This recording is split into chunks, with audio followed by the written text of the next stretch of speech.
Skip Bayless here. I want to tell you about my podcast, The Skip Bayless Show. On this show, my show, I go deeper than I ever have, taking you behind the scenes of some of the biggest moments in sports, behind the headlines, even peeling back the curtain on my own personal life. I like to call it the undisputed. Instead of debating my partner Shannon Sharp, I'll tell you stories you've never heard before and let you in on what makes me, me. Make sure you listen to The Skip Bayless Show on your favorite podcast app. As if the McCrispy couldn't get any better, Bacon and Ranch just entered the chat. The Bacon Ranch McCrispy, available at participating McDonald's for a limited time. Ba-da-ba-ba-ba.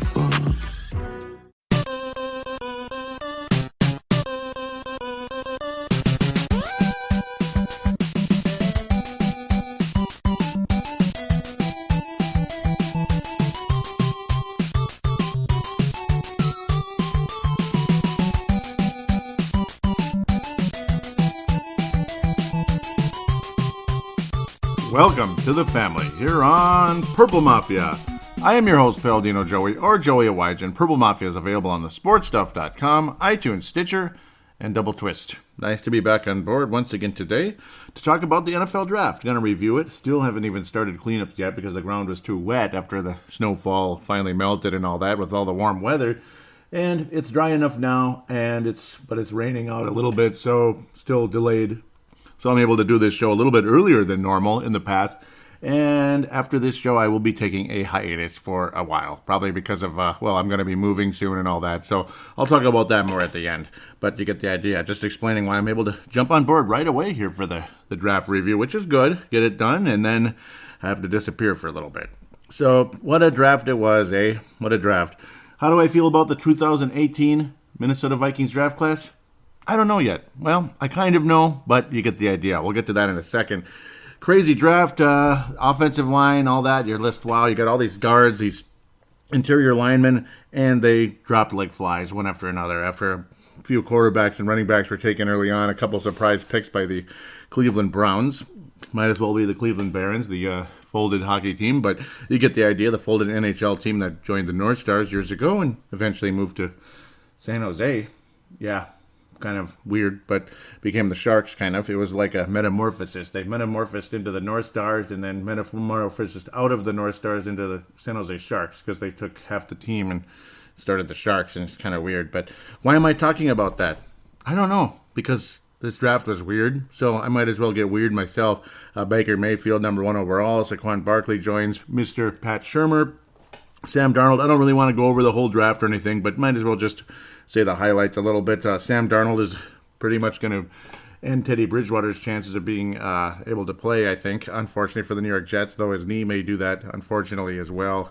God bless Teddy Bridgewater, only $500,000 guaranteed, and question marks continue to haunt him, as they will for a while now, until he finally gets back on the field and is a starting quarterback again. And I do believe Teddy Bridgewater will resurface as a starting quarterback at some point. I miss him already, but it's too bad the way things went there. 3 quarterbacks in New York, though. You got your Darnolds, you got your McCowns, and you got your Teddy Bridgewater. And then another weird pick by Cleveland, Denzel Ward. A bit of a reach there, cornerback, but could end up being good. Again, a reach, though, for the 4th overall pick. Bradley Chubb. Couple of chubbies going on there. After Denver, Quentin Nelson, there's your top guard. That started the free fall. Josh Allen to the Buffalo Bills. Bills traded up to get him. And I think everybody in this division got better in this draft, which concerns me. The Bears, Roquan Smith. Looks like he'll be a good linebacker for a while. Mike McGlinchey to the Niners. That's going to continue to happen. Josh Rosen as the Cardinals traded up to get him. A lot of people thought the Cardinals would sit at 15 and take my guy Lamar Jackson. He would remain a Cardinal. He would go from the Louisville Cardinals to the Arizona Cardinals, but that did not take place. And as things continue to move around, New Orleans Saints traded way up from the bottom of the draft there, about 29th to 14th to take Marcus Davenport, so good luck there. Colton Miller goes next. He's another offensive line tackle, obviously big name from UCLA, off to the Las Vegas Oakland Raiders. And you continue dropping down. And then you see a pick by the Green Bay Packers that made you a little nervous. And again, we're going to be talking about these two teams. Packers, well, all three of them, Bears and Lions, a bit in this draft. I think they did well for themselves. Jair Alexander to the Green Bay Packers, the top cornerback on his way to Green Bay. And they weren't done taking cornerbacks, were they? And the guy the Vikings wanted, I think a lot of us thought the Vikings would end up taking him, goes to the Detroit Lions. Oh, goody. Aren't you happy for the Detroit Lions? They got Frank Ragnow. What?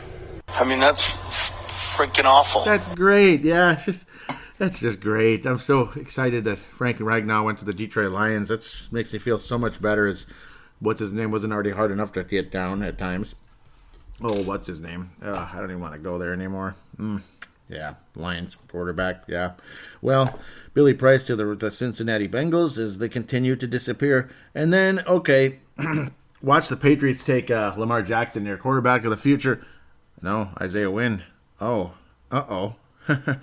Isaiah Wynn. Oh, shoot. Yeah, there goes Isaiah Wynn and Frank Ragnow. And let's see, who else is there? Billy Price. Wait a minute. Oh, no. Oh, this is not going well. No, it's not going well at all. Well, that means the Vikings are going to take James Daniels out of Iowa. Dave Hickey, get ready to pop that champagne. Iowa Hawkeyes. Oh, yeah. That star offensive lineman, right guard / center. Well, center especially, but he'll be right guard with Minnesota. Here we go. We are going to shore up that offensive line. We are going to get ready to go.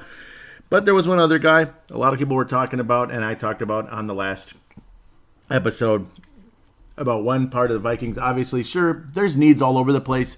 Defensive line, maybe you want to bring in another 3 technique to develop behind Sheldon Williams for a year, and maybe if Williams bolts, there you go, ready to rock and roll, or at bare minimum have a very, very nice rotation on the defensive line. But I kind of think it's James Daniels and all that, and then there was the other thing. There's that cornerback issue where, you can't really trust Mackenzie Alexander. Trey Waynes might bolt. You never know. Xavier Rhodes. Yeah, that was a cute one. You never know what's going to happen. This and that. Guys get hurt a lot. And Newsom's ancient, obviously. So where do you go from here, boys? Where do you go from here? Well, turnovers were a part of the Vikings that was lacking last year. Kick returning was lacking last year. There's always something lacking. Even a 13-3 team, you can find a ton of holes in the team. The Vikings lacked in special teams returning, particularly kickoff. Because Marcus Sherrills is, he's become very average as a punt returner. That's why I kind of think he might be on his way out, the way things are heading. But we'll see what happens there. So you get a guy who's an elite kick returner and a guy who can force turnovers, tip down passes and all that, and you end up with Mike Hughes. So there it is, Mike Hughes taken by the Minnesota Vikings with the 30th overall pick. Initially, I was like, sweet, cool, we got Mike Hughes. And then it's like, yeah, but, oh man, we didn't take any offensive linemen. And then the way round 2 started the next day, I just got a pit in my stomach, that frog in your throat. You're just like, okay, what the hell? What the hell? And the Vikings weren't trading up and this and that. Oh, boy. Yeah, day 2 was just, oh my God, it was just agonizing. In the years past, just last year, Pat Elflein, third round, Pat Elflein. He's, look how good Pat Elflein is. He might be a Pro Bowl center in the NFL or a guard or whatever, wherever you could put him. He's interchangeable. A lot of those centers can play guard. A lot of guards can play center, but centers, obviously, they're a bit more used to being in their position if they already started as a center. So moving to guard is not a very difficult transition, where vice versa is a little bit tougher, but whatever. Yeah, Mike Hughes got his 4 interceptions, and he's a good kick returner and all that. Phenomenal kick returner. How can you go wrong there? He returned a punt for a touchdown last year. Average, obviously, over the course of his season last year on 14 returns is about 16.5. That's pretty good for punt returns, because usually you don't have a whole lot of space. Kickoff returns is average last year in 20 returns, almost 32 yards. Wow, 2 of them were touchdowns. That's pretty damn good. Now, the conference he plays in, because this is University of Central Florida, of course, he used to play for North Carolina, but off-the-field issues that I don't really want to get into here. I'm just talking about football right now. Not the best things in the world. But, well, you had off-the-field issues with Delvin Cook last year as well, but look how good he turned out to be until that doggone misstep or whatever you want to call that, just bad luck type of knee injury there with the ACL. A little, I don't know, just something strange happened with the footing and his knee buckled. That really sucked, but hopefully he's ready to rock and roll again. It sounds like he is. Again, no off-field issues, but sure looks like a star for many years. Hopefully the same for Mike Hughes. He can play wide. He can play wide and we'll say outside and inside. Of course, slot corner.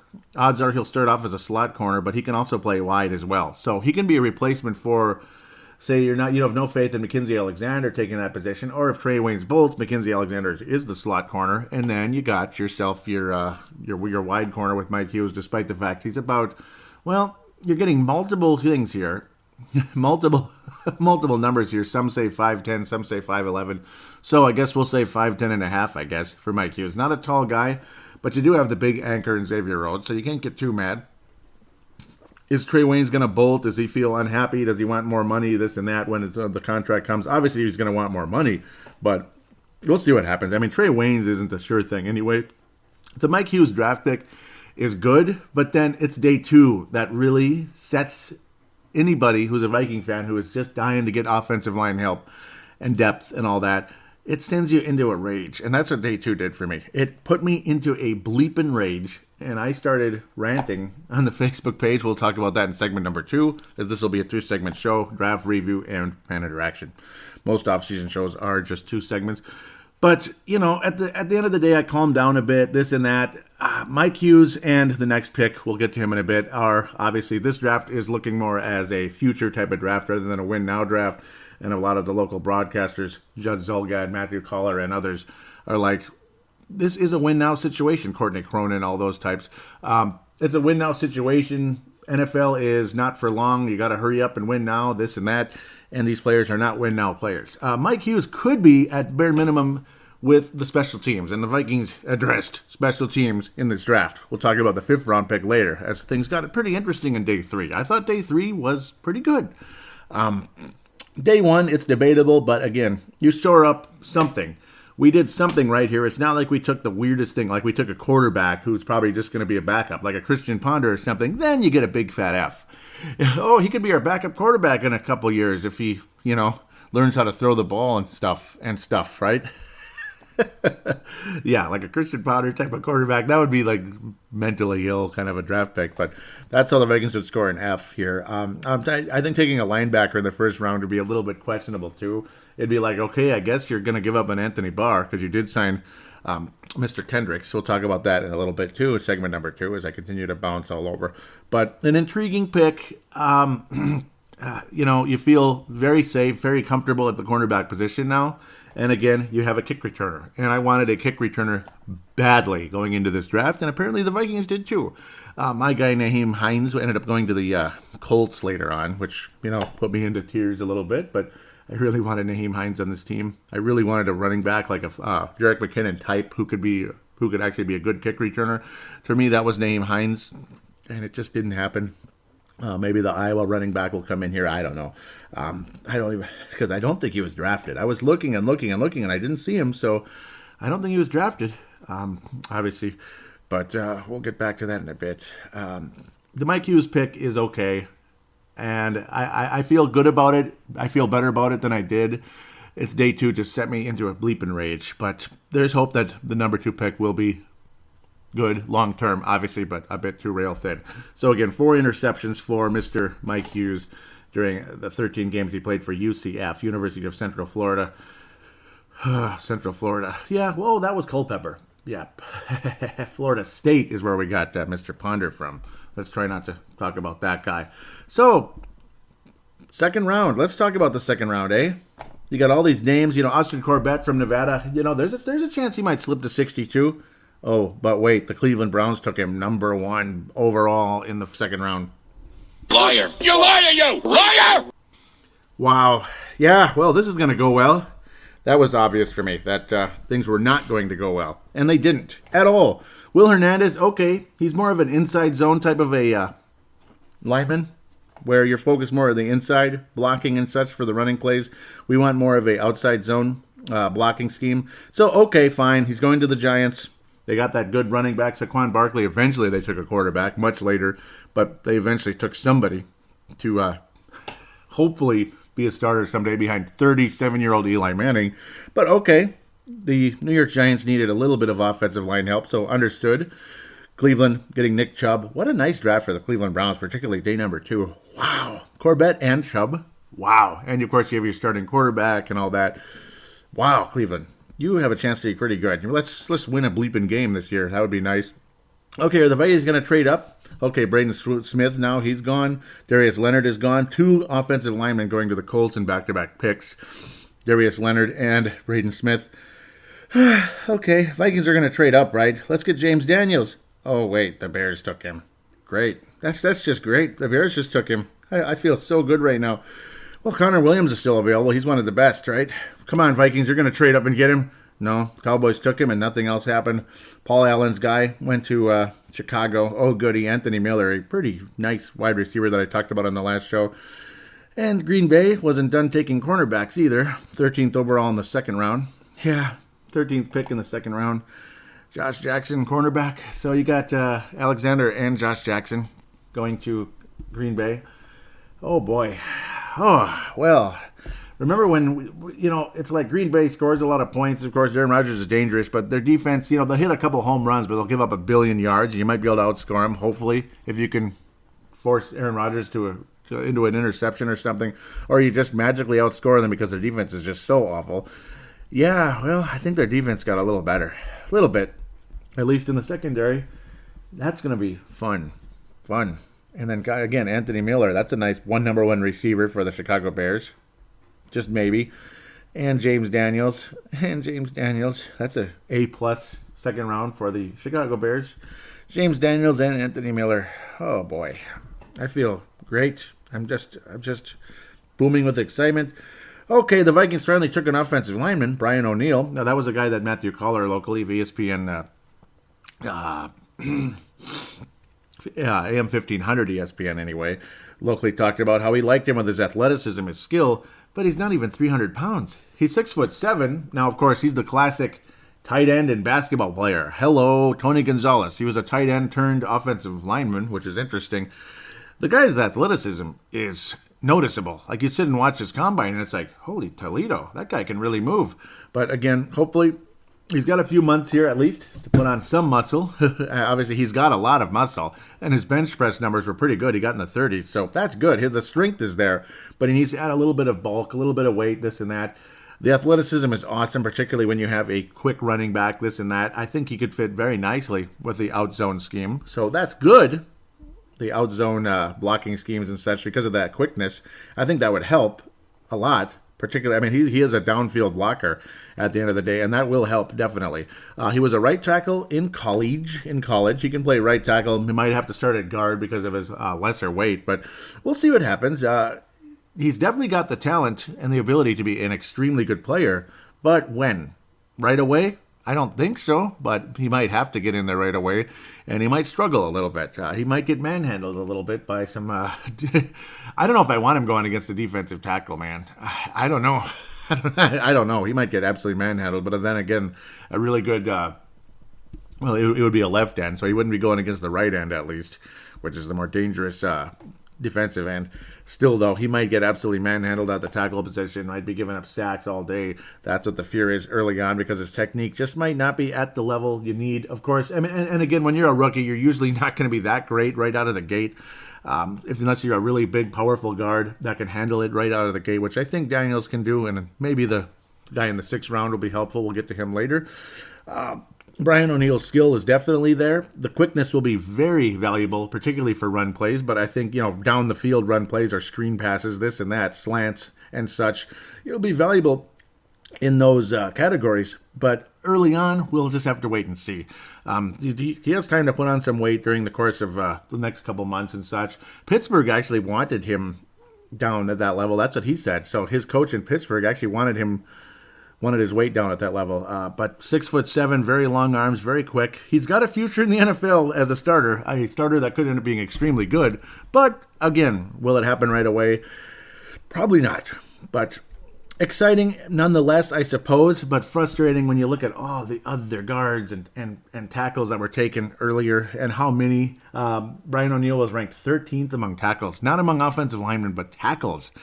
coming into this draft. So that's frustrating because, again, his technique is not all there. He's pretty damn raw because, again, he played tight end before. Tight ends block and all that. And it's funny, too. This is the kind of guy I bet Bill Belichick would like to have for some of those trick plays where you keep changing around which offensive lineman could possibly be an eligible receiver and such. Number 70, Brian O'Neill is now an eligible receiver, and there he is wide open, just like Nate Soldier was on a couple of those plays years ago for the New England Patriots, which helped them win the Super Bowl in 2014 with all those trick plays, changing offensive linemen into eligible receivers and such downfield. So they were basically kind of like a semi-tight end. They were eligible, as other players were not in those plays. So, yeah, you move on to the third round, and you just sit there, and, well, the Vikings trade away because anybody they may have wanted wasn't there. It's funny, too, because the team they traded with, Tampa Bay, Alex Kappa was taken, a guard. Maybe you would have wanted to take a chance on him, but apparently the Vikings weren't too excited about Alex Kappa. The player taken before the Vikings pick to the Jacksonville Jaguars, Ronnie Harrison, safety, extremely good safety out of Alabama. That might have been the pick, and because the trade happened immediately after Ronnie Harrison was taken. That might be why the Vikings traded out of the third round, and I was devastated. Not devastated about the trade, because it's like, okay, we're taking second, so they must have an opinion on somebody, but I was devastated, generally speaking. No offensive line help in the third round. Not too surprising, but it is what it is. You wanted to get more offensive linemen, but maybe, again, Harrison would have been nice too, Ronnie Harrison. But then it's like, okay, you still have some interesting players available. And Naheem Hines ended up going right away in the fourth round, a couple of picks after the Vikings, so that was disappointing a little bit. Dave Hickey's linebacker, Josie Jewell, went to the Denver Broncos, so good luck there at the end of the day. But you end up sitting there kind of thinking, okay, Crosby's still available. Tyler Crosby out of Baylor. That would be great. Out of Oregon, because the colors there available. You're excited about that, so maybe we could still get Crosby, but I guess the Vikings weren't too high on him. They take a chance on Jalen Holmes, who didn't have the greatest numbers and all that. He's a bit raw as well out of Ohio State, defensive end. At first, I was like, this is bleeping frustrating. We never take anybody. Of course, Hurst was also still available, but teams very concerned about his heart condition, Braden Hurst, out of Michigan. He ended up going much later in the fifth round. But again, it's like Jalen Holmes, and it's like, okay, I'm frustrated at first, but then it's like, yeah, it's Mike Zimmer. And whenever Mike Zimmer takes defensive linemen in the middle rounds, they tend to work out, like Daniil Hunter. And years ago, Everson Griffin was taken with the previous regimes. That was during the... Gosh, that was all the way back, I think, Childress, 2010. Yes, it's been a while, obviously, with Everson Griffin, the Childress, but Spielman was already one of the main guys there, vice president of football operations. Everson Griffin took forever to develop, but eventually he became the star that he was going to be. It's pretty much as soon as Mr. Zimmer took over. So you like the chances here of Jalen Holmes being a very successful defensive end. At bare minimum, the depth on the defensive line is much better. And, okay, I believe in trenches. You know, I love exciting offenses. I love exciting quarterbacks, this and that, running backs. I love everything. I like cornerbacks that can get interceptions but also can knock the ball away and all that. And it's exciting. I like safeties. I like this and that. But the game is won in the trenches. Defensive line, offensive line. And when you get a Jalen Holmes who can help on the defensive line, I started feeling a little bit better, even though frustration was kind of mounting again with the offensive line not getting shored up as far as I'm concerned, though Brian O'Neill does have a future in this league. But is his future now? I don't know. It's on him, I guess. But again, that's the Vikings' fourth-round pick with a trade with Tampa. The 30th pick then goes to Tampa. Actually, it wound up with the Philadelphia Eagles somehow. So, because trades continue to happen one after another, Vikings end up trading up again in that fourth round, trading down from the third and high in the fourth with Tampa. So that's where things went there. Fifth round, you continue to mess around, sitting and waiting, and the Vikings suddenly trade up, and you take Kyler Conkin out of Central Michigan. You don't really hear about them very much, but there's the Vikings tight end, I guess, to help out Mr. Kyle Rudolph. Tyler Conkin is known more as a blocking tight end, but he has skills. He has skills offensively. He has good enough hands to be a successful receiver in the NFL. Mike Tice would be smiling with number 83 there. But it's like you just sit and enjoy. It was a good Actually, Steve Jordan would be smiling. Mike Tice and Steve Jordan. They both wore number 83 at times. But yeah, Steve Jordan, obviously, very successful career for the Vikings at tight end. He was the leading receiver of all time for the Vikings, which showed that we struggled at receiver back in the 70s. Sammy White was good, but he didn't stay too long. Same with Ahmad Rashad with injuries and such. But Tyler Conkin, this can help the offensive line a little bit with his blocking ability. And, of course, he can be an extra option. So, there you go, extra option receiving. He had 500 yards in 2016, 560 yards and 6 touchdowns for Central Michigan. And then 28 catches versus the 42 in 2016. 28 last year, 2017. 406 yards and 5 touchdowns. So, solid receiver for Central Michigan. Again, the competition not as good there as in other conferences, but still, you can see the soft hands. He's not super athletic, but he's strong and physical. 240, 6'4". Of course, you're going to get to every tight end is tall in the NFL. That's like duh. But Tyler Conkin has a future in the league, I think. He's not going to get cut like Bucky Hodges last year when he thought he was going to be a legend. He wanted to be a legend. Well, he's a legend, all right, in terms of nothing. But that's kind of all she wrote there.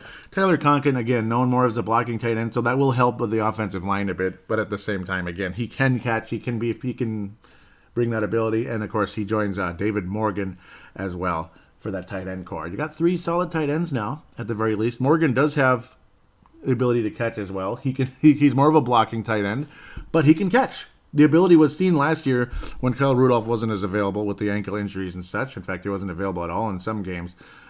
But now you got 3 tight ends and possible insurance if Kyle Rudolph wants too much money, this and that, or if he's unwilling to restructure his contract when the Vikings need to start signing some of these other players. But wait, the Vikings trade up with the New York Jets, and we wind up with Daniel Carlson. So the Vikings back into the 5th round again.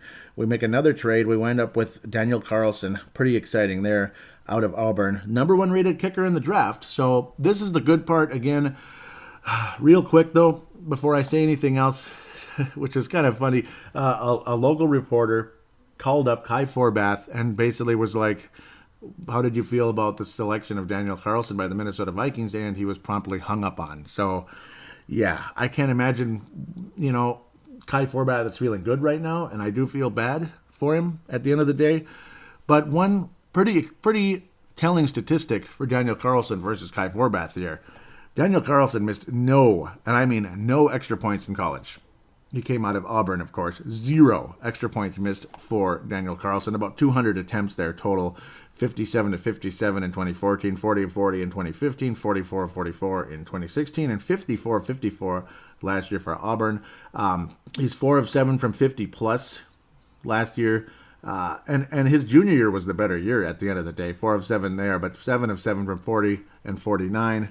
10 of 11 from 30 and 39. And, of course, well, you don't want to miss too many of those.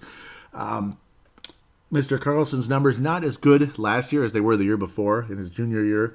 Higher percentage, 87% overall in his junior year for Auburn after 28 attempts there. 75% total for Carlson, but still 4 of 7 from 50 plus. So that's good depending on how long they were. 54-yard long. His 56-yarder was made in his sophomore year for Auburn. So nice future, hopefully, for Daniel Carlson, and obviously he's the kicker. He is the kicker. He's a very large guy, too. 6'4", 223. So, yeah, definitely a big booming kick. The touchbacks, he got a ton of those.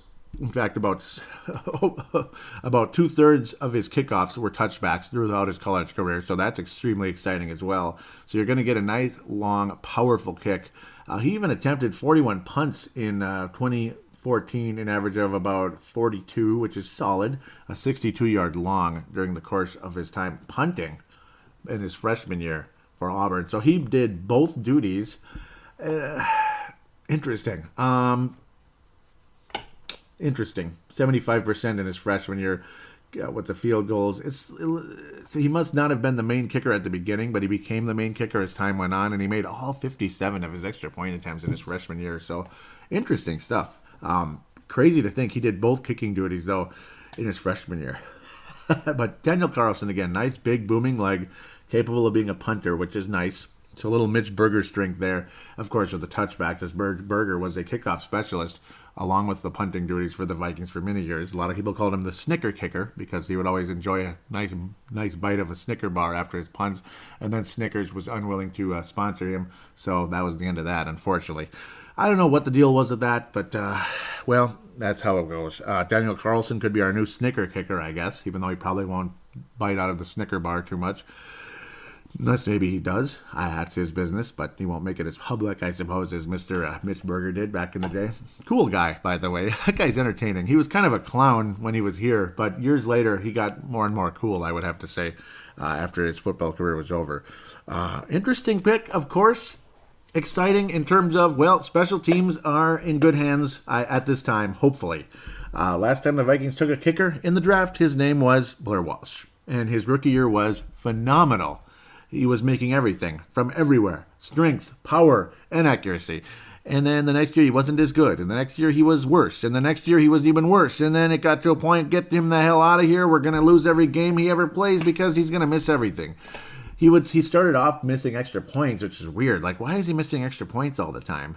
And then he started missing everything. And that was Mitch Berger. That was Blair Walsh. Daniel Carlson, we'll see.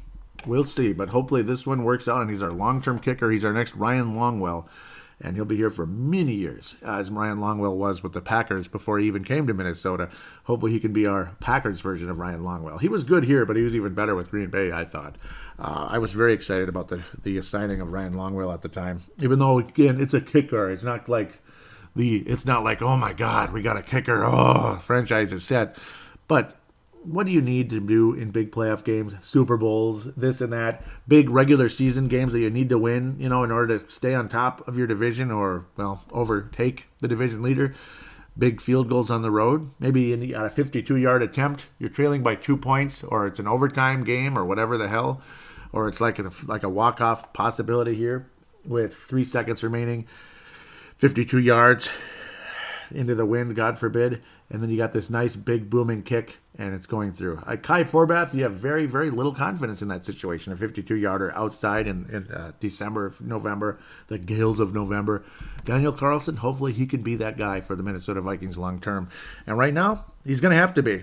The K-ball is yours, buddy. The K-ball, as they call it, the kicking ball, is yours. Daniel Carlson, welcome to the Minnesota Vikings. Nice pick. Nice move. Interesting. And I completely understand, because I remember last year everybody was freaking out. We have this awesome team, the historically good defense, a quarterback and this and that who's got guts, and he's got the job. He's getting the job done. Great receivers, this and that, an offensive line that's doing their job in a good way.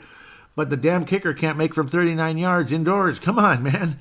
Okay, so hopefully this will happen. Daniel Carlson will be kicking indoors most of the time because he's obviously, the home team is indoors. So we'll just have to wait and see how things go. The Minnesota Vikings finally took another offensive lineman in the 6th round, 39th pick in the 6th round, Colby Gossett, who apparently is a big mamma jamma and a very large, powerful guy.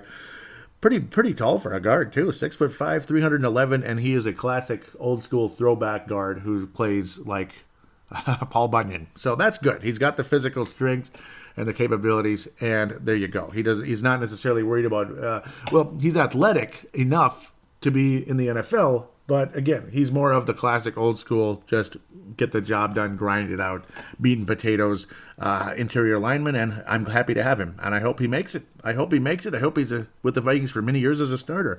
That could happen, but of course, he is more of a project than anything else.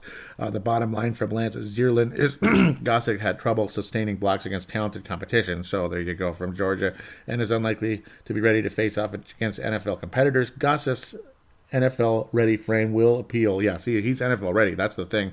Will appeal to power teams who may look to stash him on the practice squad early on while they work on his technique to unleash more power at the point of attack. So that's the thing with Gossett. He is more of a project, but he does have the NFL-ready body. So that's the hope there. Again, the technique needs to improve a bit, unfortunately, but that's why he went in the 6th round and like 900th lineman taken. But at least you got some physical power there coming in.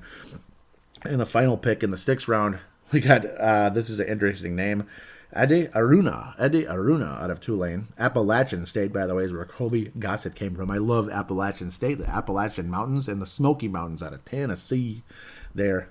Appalachian. I always call it Appalachian, but it is Appalachian from somebody from there. I called into KFAN many years ago and said it's Appalachian. So that's what it is. Ed Aruna out of Tulane. Well, he's got, well, again, he's one of those we'll see what happens type of guys. Defensive end, final pick of the 6th round.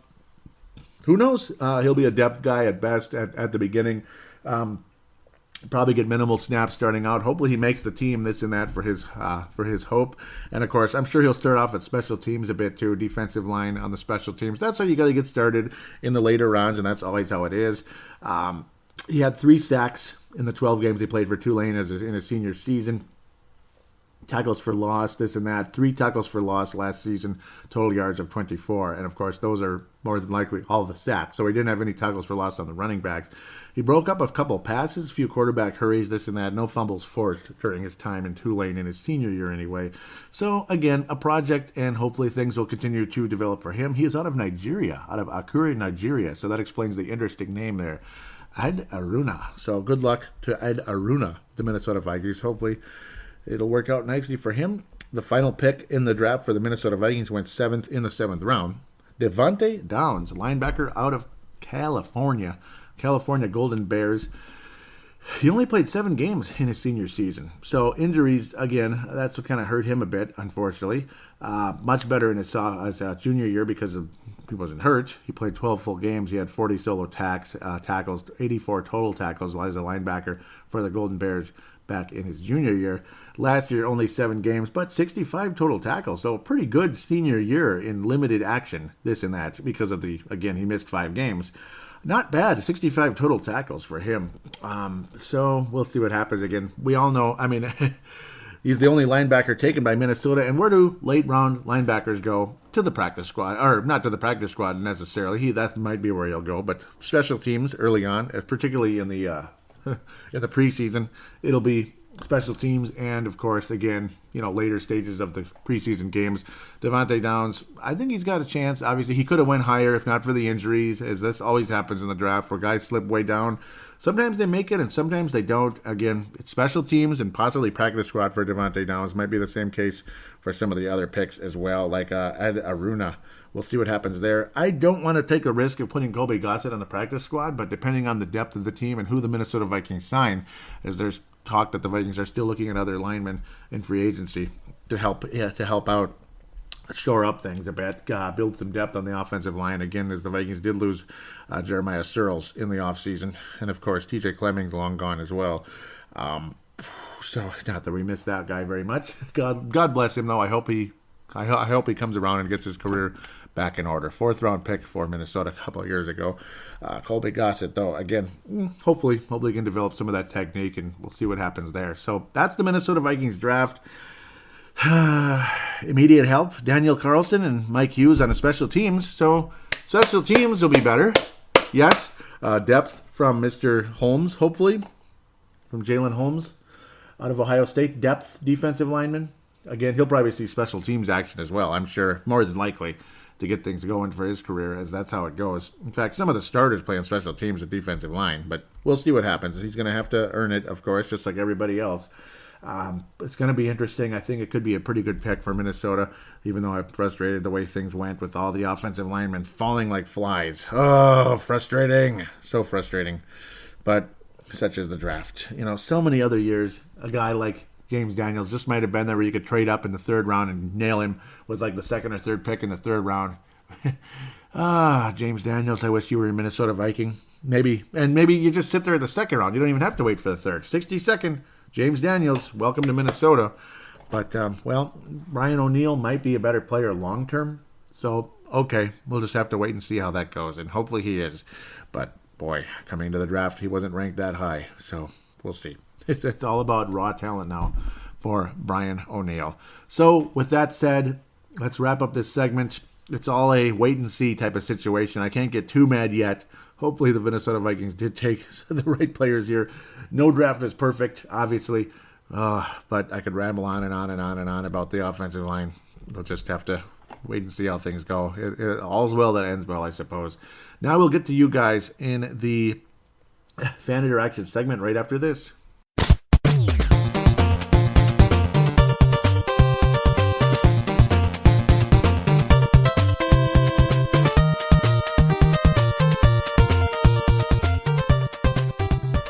And we are back here on Purple Mafia, second segment. Time for some fan interaction, but very, very briefly, since the last show, there were a couple transactions I better mention, and then, of course, a suspension. Oh, goody. But then we'll jump right into fan interaction. We'll talk about at least one of those contracts signed by a very important player. First one was Nick Eason, who's center, and, of course, left guard, re-signed. 1-year tender through 2018. So nice to have Nick Eason back, of course. He was tendered, and of course, hopefully a speedy recovery with that ankle injury. I hope the bone is mended by now. I would think so. Yeah, it's mended, but of course, I'm sure still sore. Eric Hendricks was signed to a 5-year extension through 2023, so that's awesome. We'll talk about that in the fan interaction here very briefly. And Kentrell Brothers on 420. Whoa, man. 420, baby. Was was suspended for 4 games due to NFL policy on performance-enhancing drugs. So Kentrell Brothers, an important minimum special teams and depth linebacker that we could use, has been suspended for 4 games. So that's fantastic. So now we will make rapid progress over to the Twitter account at Purple Mafia Show, at Purple Mafia Show. I tweeted out, okay, nothing since the last show anyway. I thought some guys retweeted. I think they did, and I apologize that I haven't gotten to that. I'll check that in a second. But Jason, I sent out a tweet saying, hey, what are your guys' thoughts of the draft? Figured might as well get some people on Twitter here. Jason at Mad City Viking says super meh, basically, with a meme there.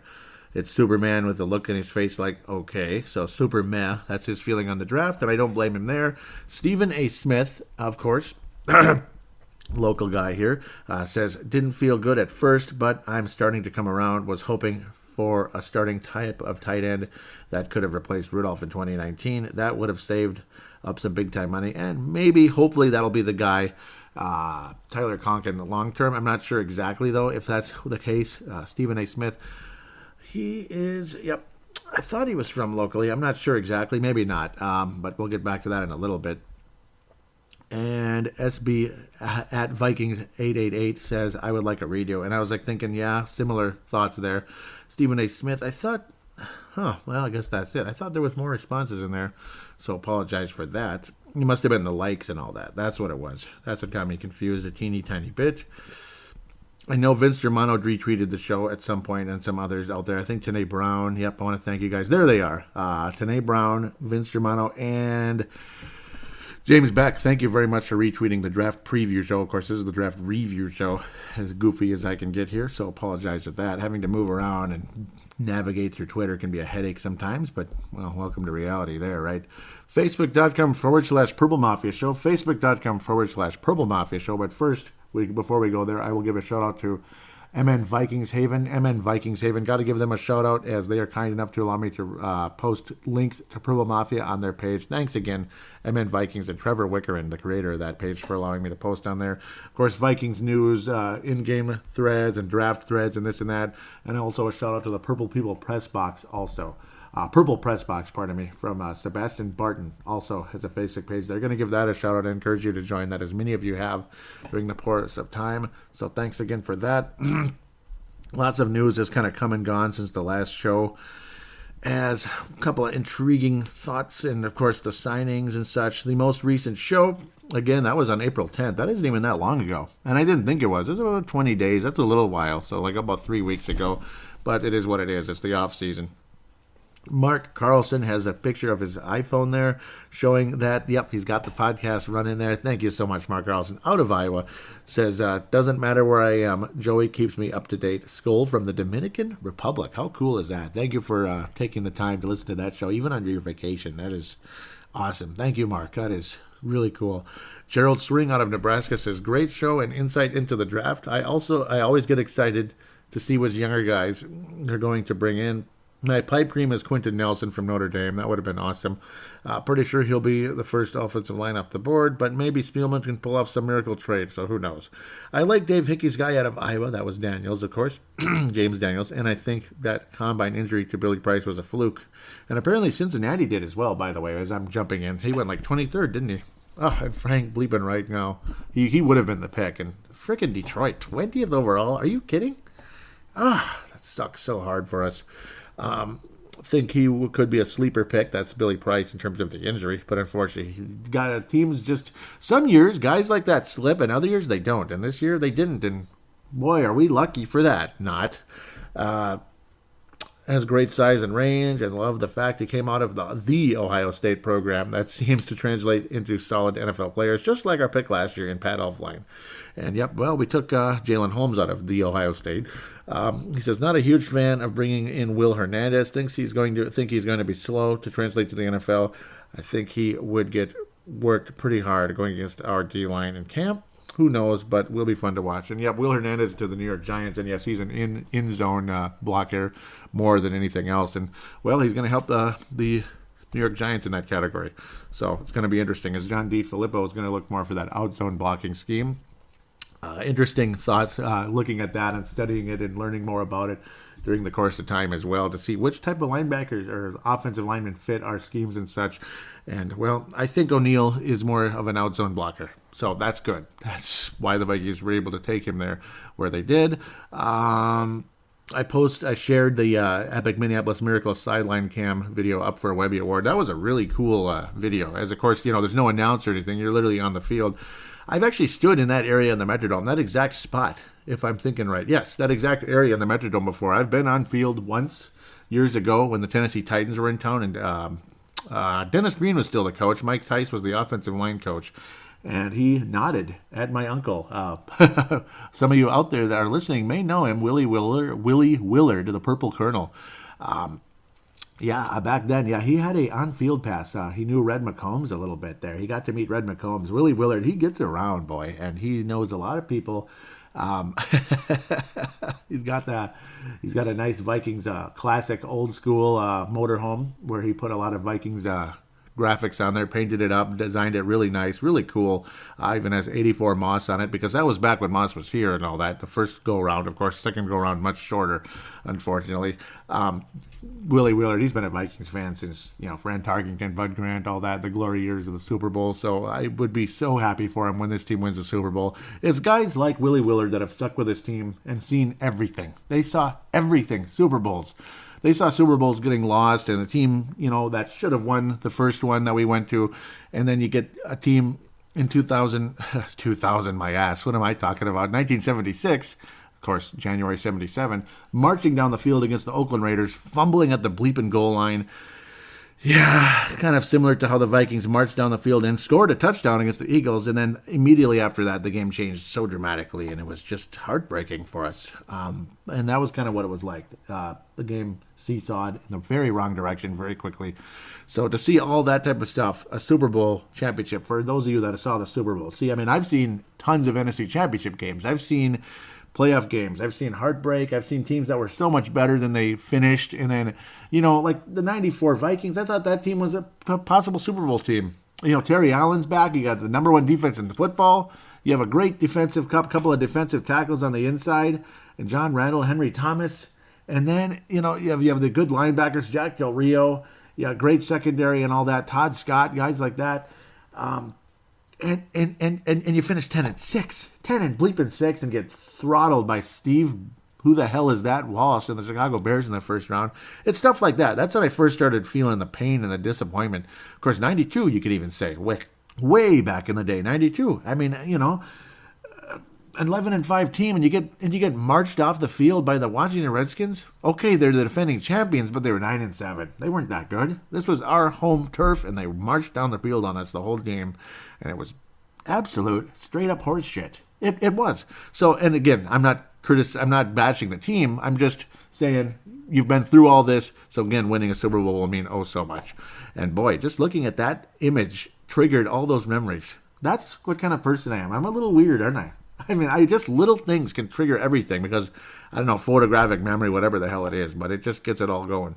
And I remember being at that game very well. And the Vikings did win that game despite that awful season in 2001 that all of us wanted Denny Green fired. And, of course, you had that play when I want to play. And Chris Carter was, what he was and this and that. Gerald String says never gets old. And I agree, Gerald. And Gerald String's a guy who's seen Super Bowls. I'm pretty sure Mark Carlson's seen Super Bowls too. So those are the guys. My heart goes out to you when this team doesn't win. And my heart will go even stronger to you when they do win. And I want every one of you guys that saw those Super Bowls and experienced maybe the early NFC championships back in the early 80s and late 70s where the Vikings didn't win those against the Eagles. You got to pour out that emotion, man. If and when this team does win the Super Bowl, you need to send in an audio submission, which gives you more time to do it rather than a 3-minute call, and just pour out that emotion. So, again, foreshadowing a little bit for this team's impending Super Bowl championship, right? Vikings signed linebacker, and probably the best linebacker on the team in terms of tackles at very minimum, Eric Kendricks, to a 5-year, $50 million extension with $25 million guaranteed, and that generated a lot of excitement. Only a couple comments, but a lot of guys very excited. Brett McCarthy out of South Dakota, a future Hall of Fame Purple Mafia member, says, awesome, need to sign Barr next, and that is on the table, of course. The Vikings did not bring in a big-name linebacker out of the draft, and that means Anthony Barr is a long-term solution at linebacker, and I agree. I don't love Anthony Barr. I kind of like Eric Kendricks a little more, if you probably hadn't noticed the way I talk about him on this show versus Anthony Barr. I mean, I gush about Kendricks all the time, and I am impressed with Anthony Barr on occasion. Like, when he's on the top of his game, he's a superstar, but he's not always on the top of his game. So now Rodney Adams, 5th-round pick from the Minnesota Vikings last year out of University of South Florida. I love the colors and of those uniforms. There's your kickoff returner. We address special teams. We're ready to roll. This guy looks like a stud special teams returner. And then you even also bring in a Coley as well, Stacy Coley, who's got that straight line speed.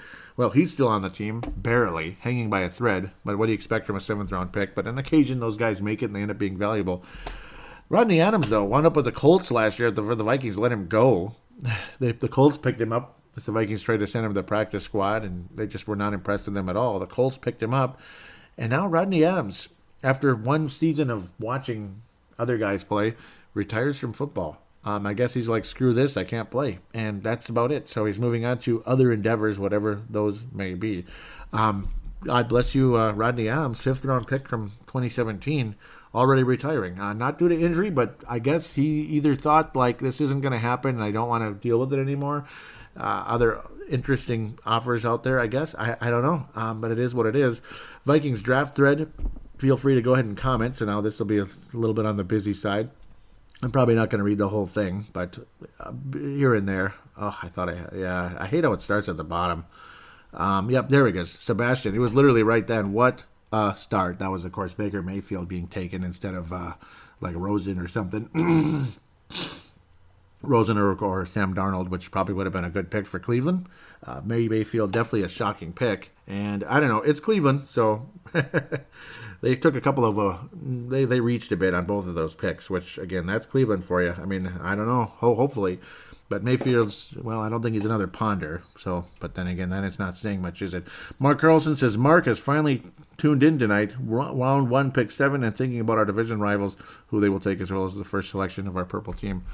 I think the NFC North did extremely well in the draft. I think the Vikings might have had the weakest draft class. Now, of course, we picked later than everybody else, but these were some pretty nice, maybe just lucky bounces, per se, in the draft.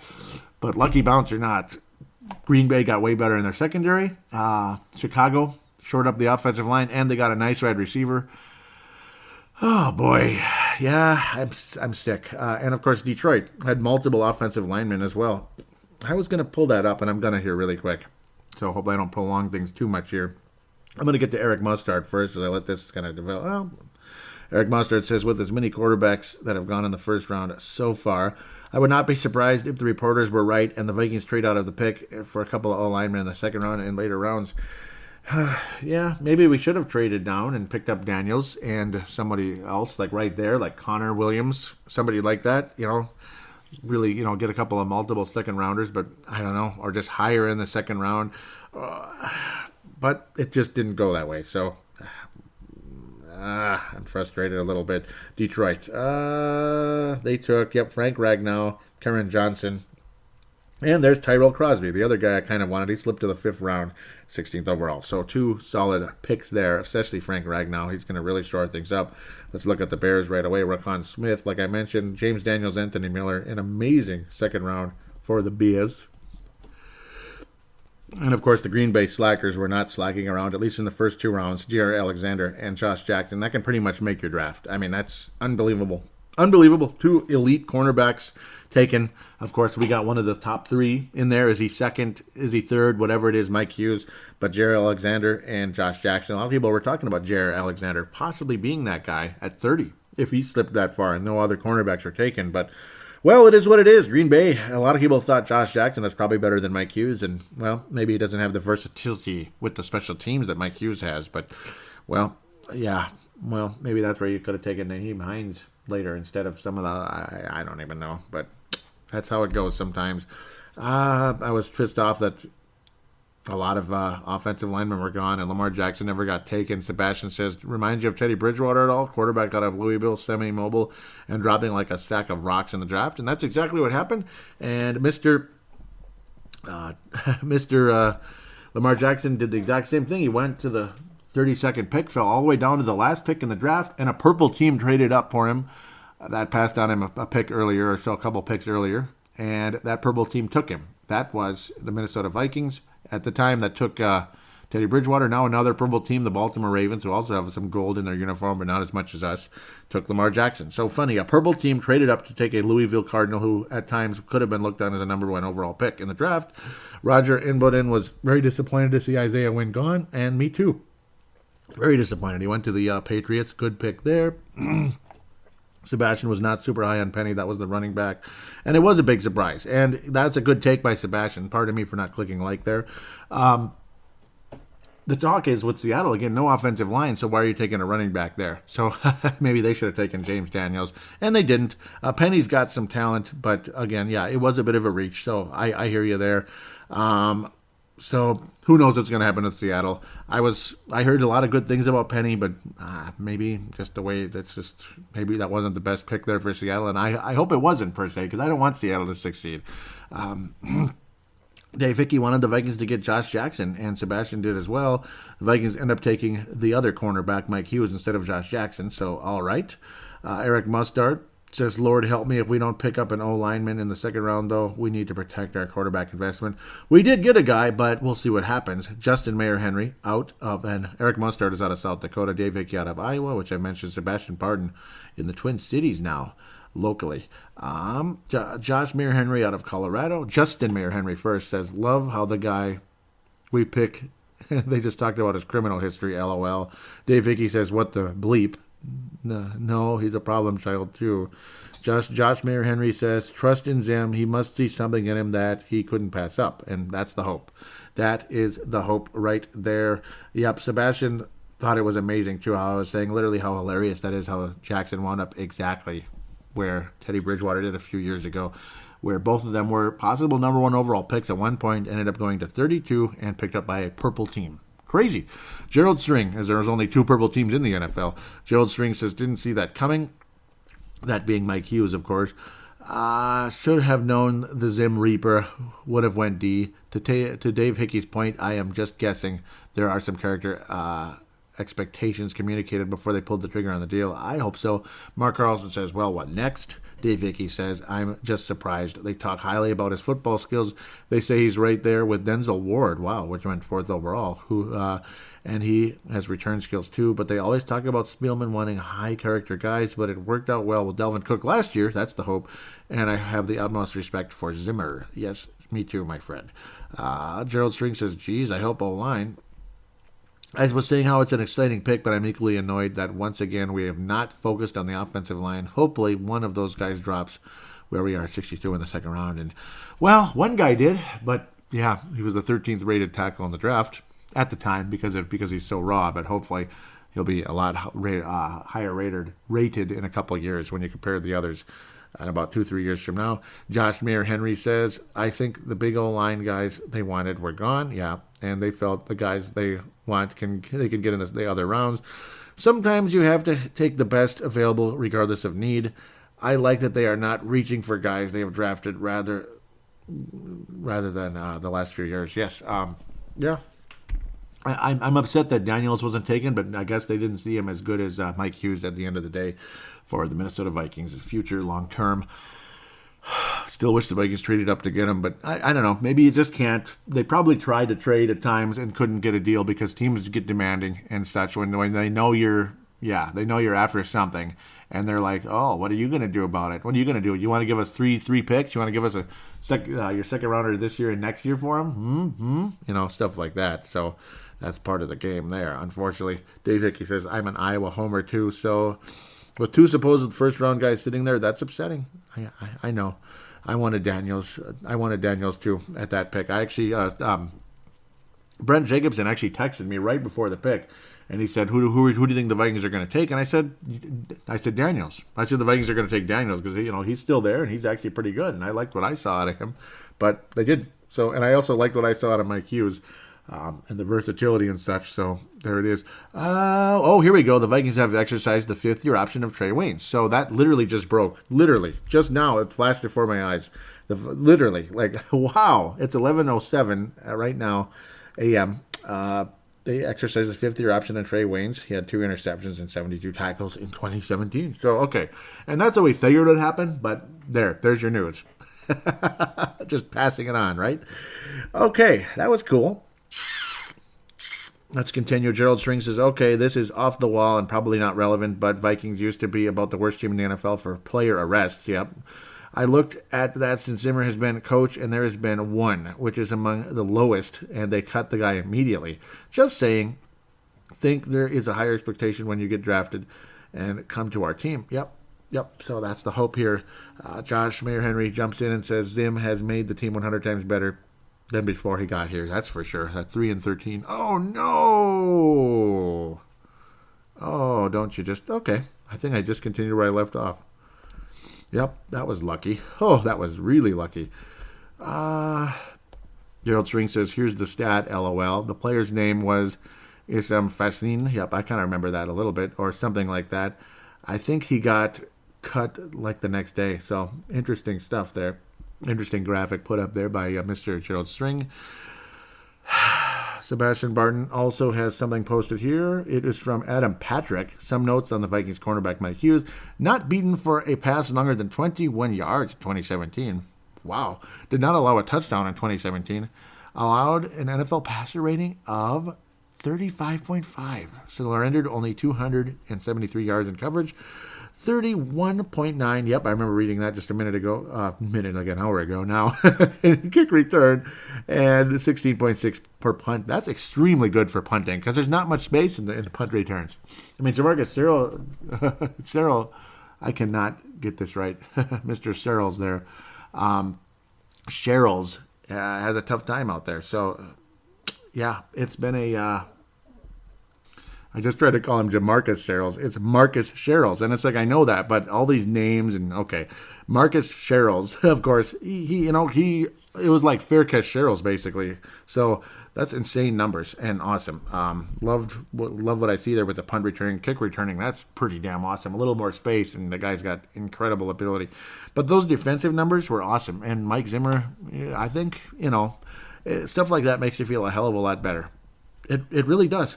Josh Mayer Henry continues saying, that's actually awesome to see a team with discipline for once. No more boat scandals, LOL. Yep, that's for sure. What is this? Eric Mustard posts Sherman and Dolores Quall to my beloved, the Minnetonka Queen. That's the boat. Straight cash, D and D. Straight cash, D and D. Wow. Yeah, that was interesting stuff. Weird stuff, but hilarious at the same time. Oh, boy, look at you. Look at you. Now I got this thing. Why did I click on it? Oh, Lord, why did I do that? See now? Okay, good. It continues.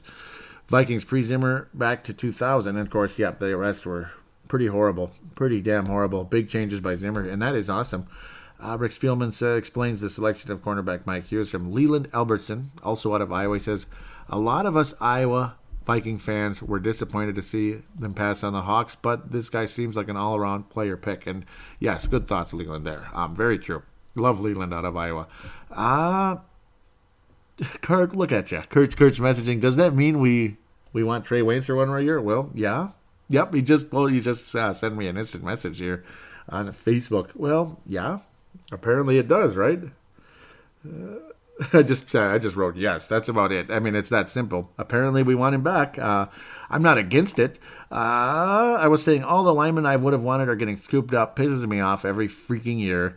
Eric Mustard says 3 guards in the first 5 picks in the second round. Yeah, exactly. And that's what happened. I mean, it's like bada bing, bada boom. That's all she wrote. Eric Mustard. Oh, tackle. Finally an O-line pick from Eric Mustard there. Yep. And that was Mr. Brian O'Neill, and of course 6'7", under 300. Yep, sounds like a project. And yeah, it does sound like a project. Roger Inboden continues saying, okay, I was saying I think so too, but unfortunately, but extremely athletic. Will be good for the running game at very least. And Roger responds with, maybe true, but we were to be all in this year. Exactly. Before the Cousins deal hurts us. Should have gotten a plug-and-play guard or tackle like the cornerback this year, but we can't go best available, and that's exactly the truth. Yeah.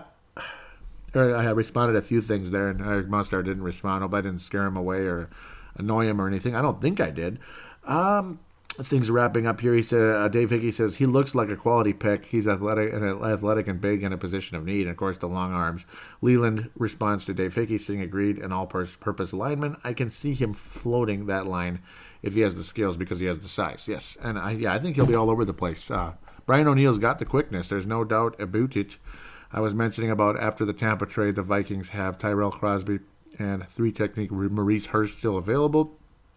And nobody responded. They just clicked like, okay, that's fine. My initial feelings on the draft, I was saying I wasn't impressed at all. Oh, there's going to be a lot more response again. It's a busy show with the responses. It won't be too bad, though. Trey Buckles says, I think it was solid. Hughes is plug and play right away. When you are picking 30, you don't have many holes to fill anyway. O-line would be fine last year if it wasn't for some injuries. Then we added depth elsewhere. So good thoughts there. Cedric Paulding says we finally have a great kicker. Yes. Patrick Grant says wait and see. So you have to let it wait out. Sebastian Barton says we are not getting the flashy names, but last time I checked, Sendejo, Cousins, Thielen, Diggs, and Morgan, and Hunter were not sexy names, and they are all solid players. Good thoughts, Sebastian. Ali Sidikai says time will tell. I remember many of us were disappointed with the Kevin Williams pick and happy with the Rasmus James pick. You just never know. And yeah, that's wow, not even close, right? Not even close. I remember being disappointed with the Kevin Williams pick, and then look what he turned out to be. Ali Sidikai continues, says Hughes can return kicks too, which will help the offense. Sebastian says, and we don't know if Newman is returning or how long he will stay. And I don't think he is. Yeah, I don't know. Maybe he'll be an assistant coach. So to get a number, to get a returner and a corner is solid. It's not like he's CP84. Yep, he's better than that. Ollie likes the Hughes pick.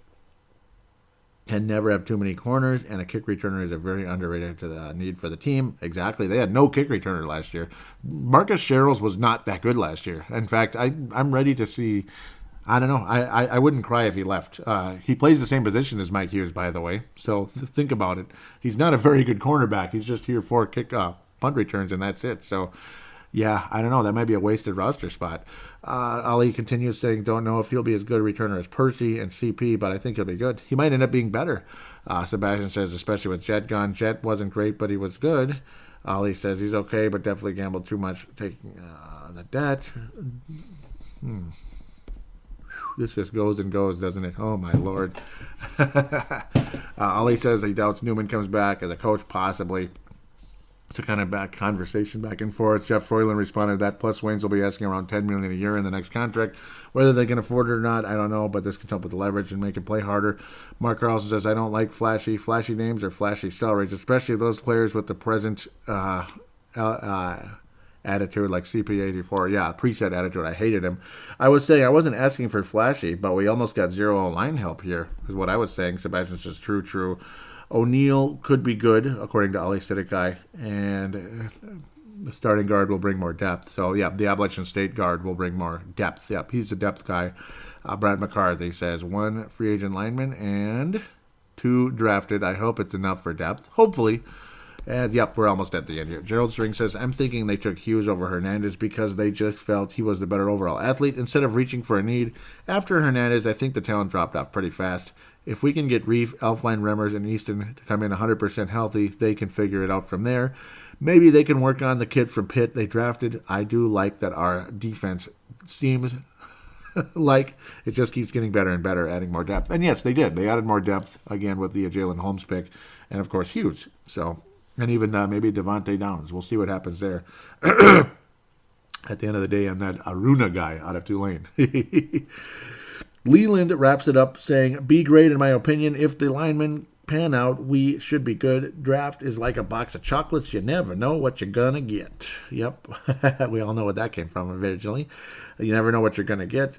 Some look really good on draft day, but never pan out. Some later rounds didn't look good draft day, but are sweet players.